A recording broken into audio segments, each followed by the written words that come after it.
It is really puzzling to me that having just buried one monster, the Soviet Union, another remarkably similar one, the European Union, is being built. Exactly what is the European Union? Perhaps by examining the Soviet version we can get the answer.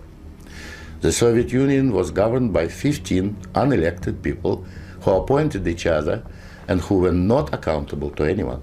The European Union is governed by 24 people who appoint each other, meet in secret, and are not accountable to anyone, and whom we cannot sack.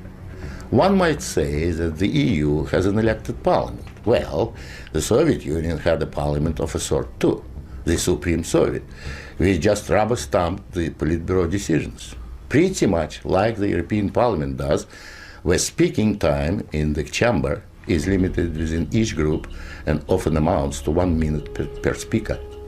In the EU, there are hundreds of thousands of bureaucrats with their huge salaries, their staff, servants, bonuses and privileges, their lifelong immunity from prosecution, which is simply shuffled from one position to another, no matter what they do or fail to do. Is this not exactly like the Soviet regime? The Soviet Union was created by coercion and very often with a military occupation. The European Union is being created admittedly not by armed force, but by coercion and economic bullying.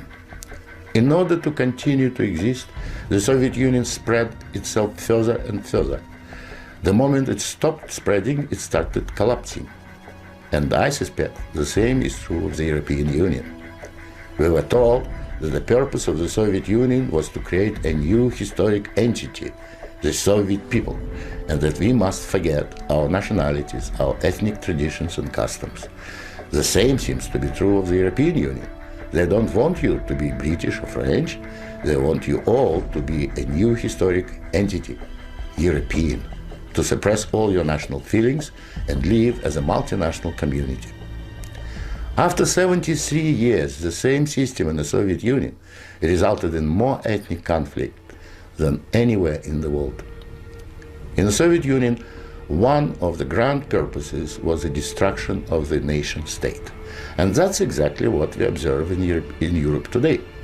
Brussels intends to absorb nation-states so that they should cease to exist. Corruption was built into the Soviet system from top down, and so it is in the EU. The same endemic corruption activity that we saw in the old Soviet Union has flourished in the EU. Those who oppose or expose it are silenced or punished. Nothing changes. In the Soviet Union, we had a gulag. I think we have a gulag in the European Union also, an intellectual gulag known as political correctness.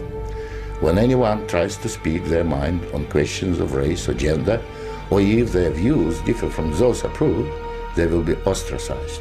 This is the beginning of the gulag, the beginning of your loss of freedom. In the Soviet Union, they told us we needed a federal state to avoid war. In the European Union, they are telling you exactly the same thing. In short, the same ideology underpins both systems. The EU is the old Soviet model presented in Western guise.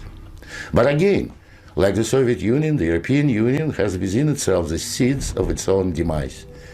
Unfortunately, when it collapses, and it will leave immense destruction behind, and we will be left with huge economic and ethnic problems. The old Soviet system was incapable of reform, so is the European Union. But there is an alternative to being ruled by those 24 self-appointed officials in Brussels. It is called independence. You don't have to accept what they have planned for you. After all, you have never been asked if you wanted to join.